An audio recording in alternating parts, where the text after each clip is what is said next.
ಸರ್ಜಪ್ಪ ಮತ್ತು ಜಯಶ್ರೀ ಇಬ್ಬರದ್ದು ಇದು ದಂಪತಿಗಳು ಈ ಕಡೆ ಬಂದು ಅಡಿಗಾಸ್ ಯಾತ್ರಾ ವ್ಯವಸ್ಥೆಯಿಂದ ಅದು ಕಲ್ಕತ್ತಾದಿಂದ 120 ಕಿಲೋಮೀಟರ್ ದೂರದಲ್ಲಿರುವ ಗಂಗಾಸಾಗರಕ್ಕೆ ಬಂದಿದ್ದೇವೆ. ಈ ಗಂಗಾಸಾಗರ ಅತ್ಯಂತ ಪವಿತ್ರವಾದ ಸ್ಥಳ. ಶ್ರೀಕೃಷ್ಣ ಪರಮಾತ್ಮನ ಸಹ ಉಲ್ಲೇಖ ಮಾಡಿರುತ್ತಾನೆ. ಇದು ಈ ಯಾವುದೇ ಆದರೂ ನಮ್ಮ ಪಾಪ ಕರ್ಮಗಳನ್ನು ಇಲ್ಲಿ ಹೋಗಲಾಡಿಸಲು ಗಂಗೆ ಮಾತೆ ತುಂಬ ನಮಗೆ ಆಶೀರ್ವಾದ ಮತ್ತು ಕೃಪೆ ಇರಲಿ ಅಂತ ನಾವು ಪ್ರಾರ್ಥನೆ ಮಾಡ್ತೇವೆ.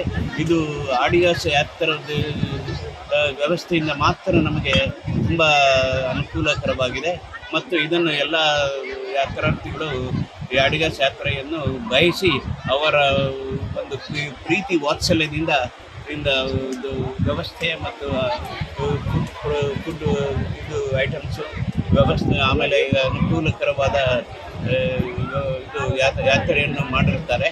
ಅವರ ಮಾರ್ಗದರ್ಶನದಲ್ಲಿ ಇದನ್ನು ಟೂರ್ ಮ್ಯಾನೇಜರ್ ರಾಜಶೇಖರ್ ಮತ್ತು ನಾಗೇಂದ್ರ ಅವರು ಅವರ ಮುಖಾಂತರ ನಾವು ತುಂಬ ಅನುಕೂಲಕರವಾದ ಗಂಗಾಸಾಗರ ಮತ್ತು ಇದರ ಎಲ್ಲ ಮಹತ್ವವನ್ನು ಪಡೆದಿದ್ದೇವೆ. ಅದರ ಸಂಕ್ಷಿಪ್ತವಾದ ವೃತ್ತಾಂತವನ್ನು ಸಹ ನಮಗೆ ತಿಳಿಸಿಕೊಟ್ಟಿದ್ದಾರೆ. ಅವರಿಗೆ ತುಂಬ ಧನ್ಯವಾದಗಳು ಮತ್ತು ಅಡಿಗಾಸ್ ಯಾತ್ರಾ ಅವರಿಗೂ ಸಹ ಧನ್ಯವಾದಗಳನ್ನು ಅರ್ಪಿಸುತ್ತೇನೆ. Thank you sir. ಎಲ್ಲ ಯಾತ್ರಾರ್ಥಿಗಳು ಅಡಿಗಾಸ್ ಟೂರ್ಸ್ ಅಡಿಗಾಸ್ ಯಾತ್ರಾದಿಂದ ನಾವು ಗಂಗಾಸಾಗರಕ್ಕೆ ಬಂದಿದ್ದೇವೆ. ಕೋಲ್ಕತ್ತಾದಿಂದ ಸುಮಾರು 120 ಕಿಲೋಮೀಟ್ರು.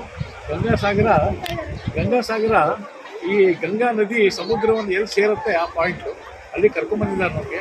ನಮ್ಮ ಹಿಂದೂ ಶಾಸ್ತ್ರದ ಪ್ರಕಾರ ಗಂಗೆ ಭಾರಿ ಸೇಕ್ರೆಡ್, ಭಾರಿ ನಮಗೆ ಒಂದು ಪವಿತ್ರವಾದಂಥ ನದಿ.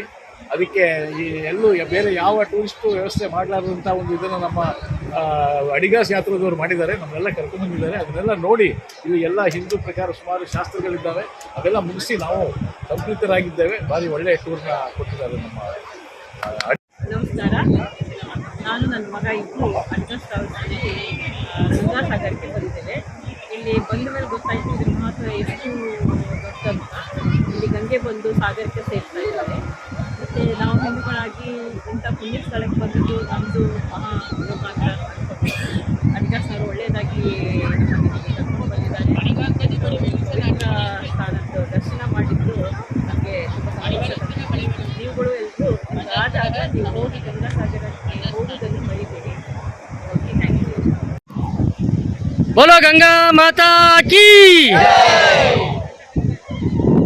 बोलो गंगा सागर की।